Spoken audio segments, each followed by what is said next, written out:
Hello happy gardeners, welcome back to Stinky Ditch Nursery. Marla's just been really rude about my hair. Said I look like the BFG. I don't even know what the BFG looks like. But you weren't supposed to say that. Oh, he's got huge ears though. I know he's got massive ears. I haven't got massive ears, have I? No. Ooh, they're itchy. Anyway, let's get on with the post. What I'd like to show you today is how to put a boxwood tree, like one of these, in a pot. Now you see them outside people's houses everywhere. They put them up in multi-purpose compost, and I just watch these things slowly go yellow and die over a year or so. And this is what will happen. They have to have soil out of your garden. Mix it up with a bit of multi-purpose compost, about a 50-50 mix, something like this, and they will do a lot better. They also want to be fed.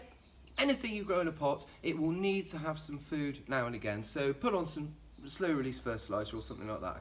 You got an itchy nose? No, I was putting up my glasses. Oh, your glasses are sliding off your nose. Right. Anyway, what we're going to do is we're going to put it in 2 litre pots. At the moment it's in a 9 centimetre pot. I've got these for sale. I'm going to put them online. They're not online yet, but they will be. And I'm going to use a soil compost. So we've got 50% soil, 50% multi-purpose compost, grow bag, all that sort of stuff, bit of sand in there. It doesn't really matter, but the soil is very, very important. Otherwise, the plant will not be happy. Right, so we've given that a bit of a sieve, so we've got a nice bit of compost there. Marla, if you'd like to spin in and show the people the compost. This is the sort of thing you're after, you know, mud, dirt, you know, not your fluffy multi-purpose stuff that's full of holes and air. All right, and we're going to pop a little bit in the bottom like that. And my plant's still in the pot, I'm just going to pop it there like that. And I'm going to check that this surface here, yeah, the top of it there, is a good, you know, inch, just about an inch down to here from the top.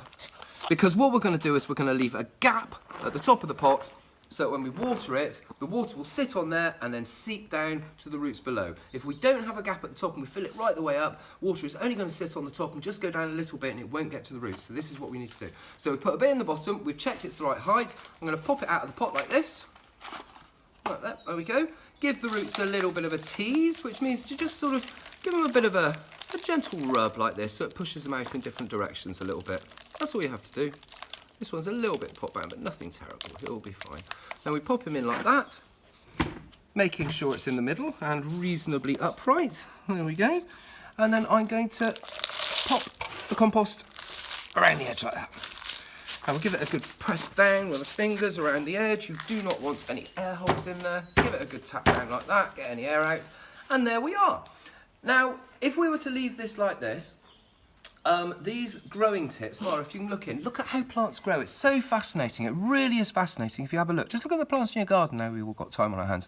You see that this one sort of pops out a new leaf after a new leaf. That's how it grows. And so these stems are coming out like this. Now, if we're to pinch out these growing tips here, like this, what happens is the hormone that makes the plant grow, which is concentrated in the tips here, will then spread throughout the plant, and where we have a node, where we have a leaf or something like that, we'll have new growth coming out. And so this will create a nice compact, you know, lollipop kind of ball of a plant, rather than one that goes leggy everywhere. And if we do it at this stage, it ensures that this is a real compact growing thing, rather than letting it get long and pinching them out then. So I'm just going to pinch out a few of these. It's ever such a quick job. It doesn't take too long. You don't have to be too precious about it. They are very tough things.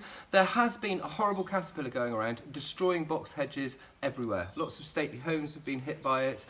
This is something that happens, you know, hasn't happened before, once in a 100-year thing. So if you are growing box, accept the fact that this thing may come along. I haven't grown too many of them, just in case, because the losses, not to mention financially breaking, they're heartbreaking as well. Anyway, so there we go. We've got our thing potted up like that. I'm going to pop him on the floor, give him a bit of water, Marla. There we go.